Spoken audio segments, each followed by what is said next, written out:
किसान भाइयों, आज की वीडियो में हम धान की एक नई वैरायटी, एक कम दिन में पक्के तैयार होने वाली वैरायटी सवा 7301 के बारे में चर्चा करने वाले हैं।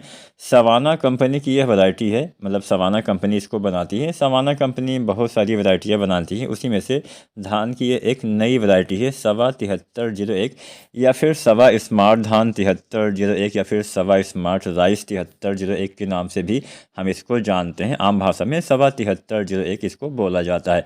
अब यह वैरायटी क्या इसमें खासियत पाई जाती है, कितना ये पैदावार देती है, कौन कौन सी विशेषताएं पाई जाती हैं, कितने दिन के पौधे की रोपाई करनी चाहिए, कब रोपाई करनी चाहिए, एकदम कंप्लीट जानकारी आज की वीडियो में हम इस वैरायटी के संबंध में आपको देने वाले हैं। तो आज की ये पूरी वीडियो किसान साथियों देखिएगा। कोई भी आपके मन में सवाल या सुझाव हो आप कमेंट करिए।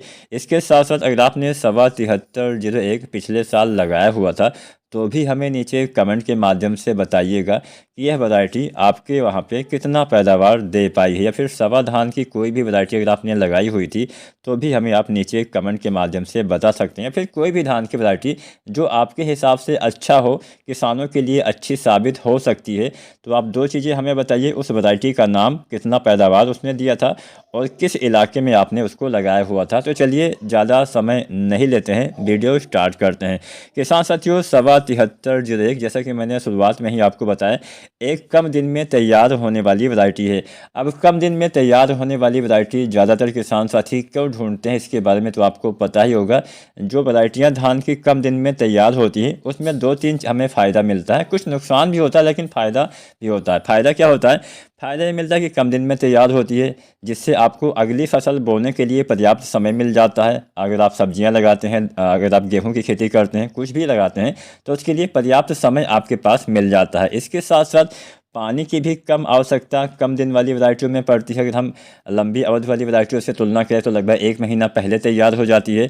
इसके साथ साथ कम खादों की भी आवश्यकता पड़ती है। जो वैरायटी एक महीना ज़्यादा आपके खेत में लगा रहेगा उसमें खाद भी ज़्यादा लगेगा। जो वैरायटी एक महीना पहले ही तैयार हो जाएगा उसमें खादों की मात्रा भी लंबी अवधि की वैरायटी के तुलना में कम लगने वाला है। तो खाद, पानी ये सब कम लगता है, समय भी कम लगता है, तो हमें अच्छा मुनाफा भी मिल जाता है। कम समय में आप अच्छा पैदावार भी ले पाते हैं।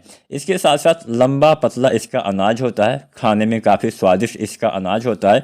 इसके साथ साथ कुछ विशेषताओं की बात की जाए तो सवा 7301 गिरने के प्रति अच्छी सहनशीलता पाई जाती है। फसल आपकी जल्दी गिरने वाली नहीं है। इसके साथ साथ बेहतर मिलिंग प्रतिशत आपको देखने को मिलता है। अब मिलिंग क्या होता है?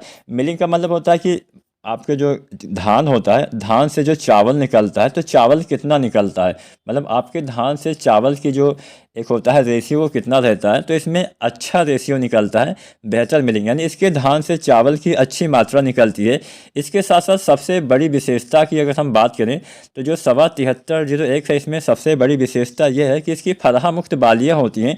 इसकी फरहा मुक्त बालियाँ, फरहा तो आपको पता ही होगा, आम भाषा में हम फरहा उसको बोलते हैं जिस धान के दाने के अंदर मतलब चावल नहीं होता है, खाली दाना होता है, उसको हम फरहा बोलते हैं।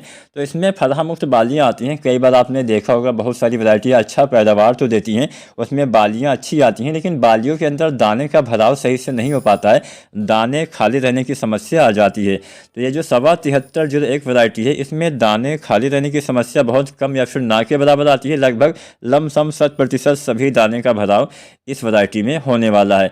उत्पादन भी आपको अच्छा मिलता है। ऐसा नहीं कि हाँ कम दिन में तैयार होती है तो कम उत्पादन देने वाली है। लगभग 30 कुंटल से ज़्यादा ही पैदावार ये देने वाली है। औसतन आप मान सकते हैं कि हाँ 30 कुंटल के आसपास आपको पैदावार मिल सकता है। कोई भी वैरायटी पैदावार आपको तभी ज़्यादा दे पाएगी जब सही समय पे आप रोपाई करेंगे। अगर हम इस वैरायटी की बात करें तो रोपाई करने के बाद जो आपके नर्सरी वाले पौधे होते हैं, लगभग 20 से 25 दिन के जब हो जाते हैं तब आपको उसकी रोपाई कर देना चाहिए। बहुत बड़े पौधे की रोपाई करते हैं तो नुकसान ये होता है कि कल्ले उसमें कम आते हैं, जिससे हमें उत्पादन भी कम देखने को मिलता है। तो 20-25 दिन के पौधे की रोपाई के लिए 6 से 8 इंच पर आपको इसके पौधे की रोपाई करनी है। जितनी भी खाद आपको डालना है वो रोपाई के 40 दिन के अंदर ही डाल देना है। ये जितनी भी कम दिन में तैयार होने वाली वैरायटियाँ होती हैं, रोपाई के 40 दिन के भीतर सभी खादें, सभी यूरिया आपको प्रयोग कर देना चाहिए, जो थोड़ा सा जल्दी तैयार होती हैं। जो थोड़ा सा मध्यम अवधि वाली वैरायटियाँ होती हैं उसमें भी 40-45 दिन तक, मतलब 50 दिन के अंदर तो आपको सभी वैरायटियों में सभी खादों का इस्तेमाल जितना भी हम डालते हो कर देना चाहिए, जितना देर से खाद डालेंगे उतना कम लाभ मिलेगा। वीडियो अच्छी लगी हो तो लाइक शेयर करना मत भूलिएगा और चैनल को सब्सक्राइब नहीं किया है तो सब्सक्राइब करिए।